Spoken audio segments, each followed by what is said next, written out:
Hi guys, today magkaroon tayo ng shoe review ng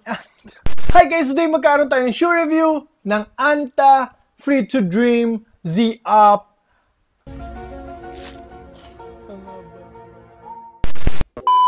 Hi guys, today magkaroon tayo ng shoe review ng Anta Free to Dream Z-Up Team.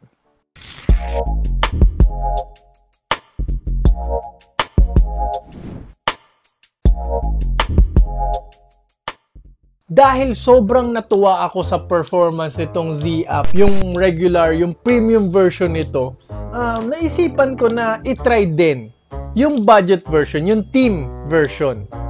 Kasi anyway, maganda naman itsura niya, almost same naman. And guys, sasabihin ko na kagad, hindi masyadong nagkakalayo ang performance ng dalawa. When? Hindi nga! Samahan nyo ako, i-review na natin to para malaman nyo kung bakit. Let's go! Hey, I ain't never giving up. Said I never give up. Pero bago tayo mag-start, kung first time nyo pa lang sa channel na to, mga ganitong content naman yung hilig nyo, mga shoe review, mga fitness-related videos, mag-subscribe ka na, i-click mo na yung bell icon para lagi ka updated sa mga next videos ko. Anta Free to Dream Z-Up Team. Usually pag sinabing team, no, yun yung budget version. Lava Team ng 361, Anta Shockwave 5 team, no? Jeremy Lin 2 team. Basta pag nilagay yung team, para siyang more on pangmasa, budget line. Pero may mga sapatos naman na kahit sinabing budget line, kahit sinabing team shoes, panalo. Isa na po ito doon, guys, no? No, pag-usapan na nga natin itsura niya, no? Punta na tayo sa aesthetic and material. Low cut po, mesh uppers po yung ginamit, close mesh, pero breathable at the same time. May TPU plate dito for lateral containment, umaangat na foam para sa heel counter. Yung go zone na pinagmamalaki nila, no, parang for propulsion. Parang pang bounce, parang mapupush forward ka. No, parang torsion plate, yun naman ginagamit ng torsion plate. Ayan. Ayan, 'di ba? Same din dito. Ito, gumamit siya ng parang more on malapit na, parang carbon fiber. Ito, TPU lang. So, translucent na TPU, ano yun more on plastic yung material, di ba? Very versatile yung silhouette niya. Parang pwedeng pamorma-morma, lalo na yung colorway na to, no? Nagugustuhan ko yung colorway na to. Gumamit din po pala siya ng A-Flash Edge Foam. Doon lang siya natalo nitong kanyang regular version, no? Kasi gumamit ng Nitro Edge Foam to no? Yun yung mahal, yun yung premium na foam ng Anta. Ito, A-Flash Edge Foam lang. Maganda naman A-Flash Edge Foam may give, may konting compression. Makikita nyo nga, may compression marks na nga to. Nice. So dahil dyan guys, bibigyan ko po ito ng 8 out of 10 sa aesthetic and material, no? Hindi ko lang din kasi nagustuhan yung parang itong mesh dito sa tang. Parang pang running shoes. Alam mo yung mga murang running shoes. Yun lang naman. Itong area lang naman na to. Kasi yung mesh dito, maganda naman. Maganda naman dito. And dahil nga hindi carbon fiber yung ginamit, considering medyo may kamahalan ito, and A-Flash Edge Foam, hindi man lang nila kinombine, nilagyan ng nitrogen edge foam, no? So, yun lang naman. Punta na po tayo sa traction and outsole, which is ito naman. Ito yung strong point niya. Lagi naman ito yung strong point ng Anta, di ba? Meron po siyang solid rubber outsole na matigas. Yun yung kalamangan niya dito sa regular version. Na yung regular version, maliliit, maninipis yung yung grooves, medyo may kalambutan na hindi siya masyadong suitable for outdoor. Ito, okay siya. Pwede siya ipang outdoor. Matigas po talagang rubber. And hindi rin siya nag-a-attract masyado ng dust.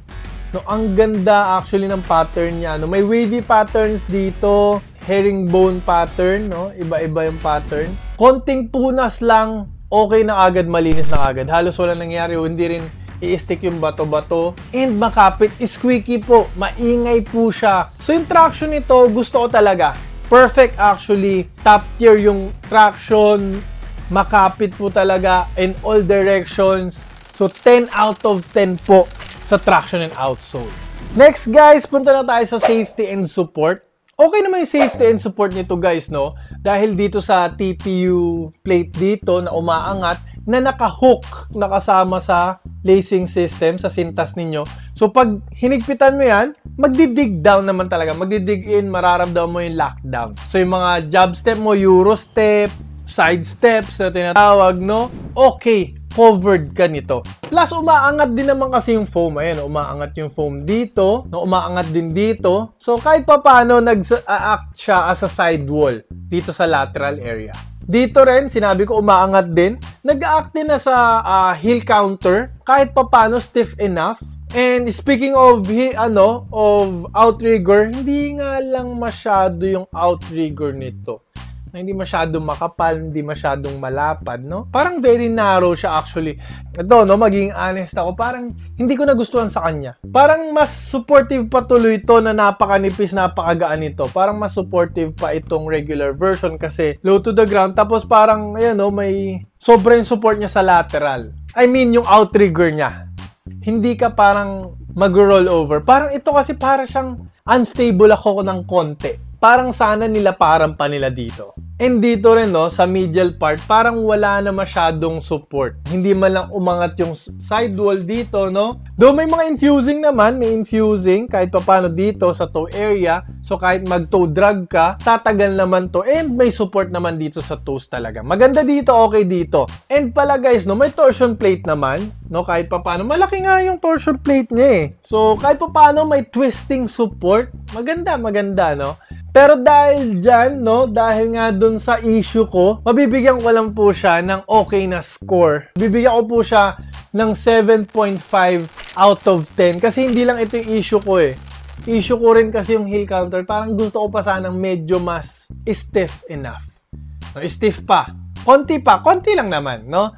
So next guys, punta na tayo sa fit and comfort. Comfortable naman to, no? Padded naman, padded dito, no? Padded din dito. And mesh, alam niyo naman pag mesh, syempre malambot yan, comfortable yan, masarap sa paa. Pero dahil siguro sa same lang pati dito sa regular version nila, na very pina-prioritize nila ang breathability and lightness. Kulang po, nakukulangan ako sa side. Nakukulangan ako ng padding dito sa side. Ayan, makikita nyo na yung balat. Ayan, makikita nyo gumagalaw yung daliri ko dyan. Nakikita nyo kasi tagos talaga. Kulang sa padding. No, nakukulangan ako. Dito okay naman, kahit pa paano sa toes. Sa heel, medyo nakukulangan din akong konti. No, wala man lang Achilles pillow. Yung tongue, medyo may kanipisan din. Gusto ko pa sana ng konti pa. Konti lang naman sa tongue. Yung step in comfort, actually nagulat ako malambot. Kasi siguro dahil dito sa, maganda siguro yung ano niya, yung insole niya. Although ortholite na insole lang to, no? Yung regular lang naman. Pero malambot, no? Yung A-Flash Edge Foam, may give naman kasi. So okay naman yung step in comfort. Malambot-lambot naman. Marami tong 4-foot flex. No, halatang-halata naman. Heel to toe transition, okay siya. Parehas naman may arc. Makakagalaw ka ng sobra, lalo na dahil low ka to, very mobile yung ankle mo dito. And super lightweight. Sinabi ko nga kanina, no, prioritize na sobrang gaan po. Though mas magaan nito, isa to sa mga pinakamagaan na sapatos ever of all time ko, no? Grabe yung gaan. Parang next na to. Parang ganon, no? Plus yung fit, guys, yung fit nito, actually okay yung fit niya. No, gusto ko yung fit nito. Mukha siyang narrow, pero sa loob naman okay siya. No, may konting space naman. True to size po kayo dito, no? Though hindi siya talagang wide foot friendly, parang normal space. Pero okay pa din kasi pag bumabagsak ka galing sa talon, may konting space pa rin para mag-spread yung mga daliri mo. Yun naman yung natural niyang reaction pag galing sa talon, no? Para ma-absorb niya yung impact. So dahil dyan, fit and comfort, bibigyan ko po ito ng 7.5 out of 10 sa fit and comfort. No, medyo mababa tayo doon, no? Pero anyway, kung makapal na medyas naman, okay na. Ang dami mong gagawin na no? Considerations dito, no? Pero next, guys, punta na tayo sa breathability yon. Okay, as usual, sinabi ko rin dati sa video ko to, ito na ang pinaka-breathable na sapatos. 100% ang pasok dito, no, ng hangin. Talagang para kang naka-aircon. Hindi, wow. Pati yung insole niya may mga butas-butas pa. So kung number 1 ito, near na mga number 2 to. Talaga namang breathable naman talaga. Yung mesh nito, very breathable din. Ang kagandahan niya, kahit parang enclosed siya, parang very supportive yung mesh, breathable pa rin. No? Ang ganda ng pakakagawa, ang ganda ng material. Plus, yung mono yarn dito, yan, no, talagang pasok na pasok yung hangin. No? So, maganda breathability. Plus, napakanipis na na tang, talagang prioritize talaga yung breathability dito. So dahil dyan guys, bibigyan natin ng 10 out of 10 sa breathability score itong sapatos na to. Next, punta na tayo sa cushioning. A-Flush Edge Foam. Actually, A-Flush Edge Foam, lagi ko naman napapansin, no? Ginagamit ko to sa outdoor, yung Cavalry 8, Anta-Cavalry 8. Marami pa akong nagamit na A-Flush Edge Foam. Okay ang A-Flush Edge Foam, maganda impact protection, doon nasa stiff side siya. Hindi mo mararamdaman yung tuhod mo dito, okay na okay nung nilaro ko to, no? Energy return, maganda rin. Plus, dahil dito sa Go Zone, di ba? May talaga, may push forward, may energy return. Okay to, no? Kahit hindi carbon fiber, okay yung bounce niya.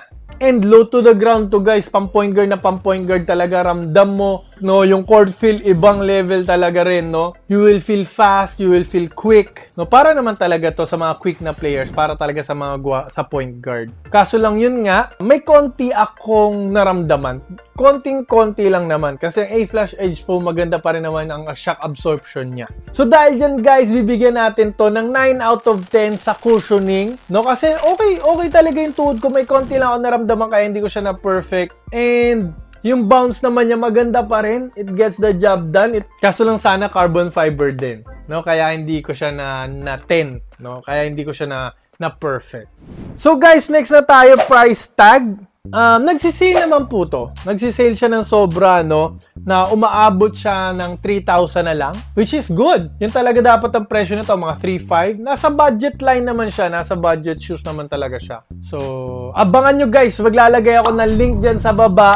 No, Anta seller po yan, legit Anta store, no, Shopee, Lazada, kasi i-check ninyo yung voucher. Napakaraming discount guys. Kung makuha nyo siya ng nasa 3,500 kasi usually nandun siya, no. Pero nabili ko to mga nasa 4,000 siya. Sulit po to kung ako yung tatanungin kasi ganong traction, kung gwardiya kayo, traction naman talaga yung parang priority, no. Kung point guard talaga, bagay to sa inyo. And pogi naman siya, very versatile na sapatos. Price tag, bibigyan ko po ito ng 8.5 out of 10. Hindi ko lang na perfect kasi parang gusto ko pa na mas mura siya. And kasi fluctuating yung price eh. I mean, parang hihintayin mo pa. Hindi ka tulad ng mga X10, no? Mga 361 na talagang consistent nandun na siya. Pag nagka-voucher, bababa pa. Ito, kailangan mo pang hintayin talaga yung voucher para may malaking hila, mas malaking discount eh.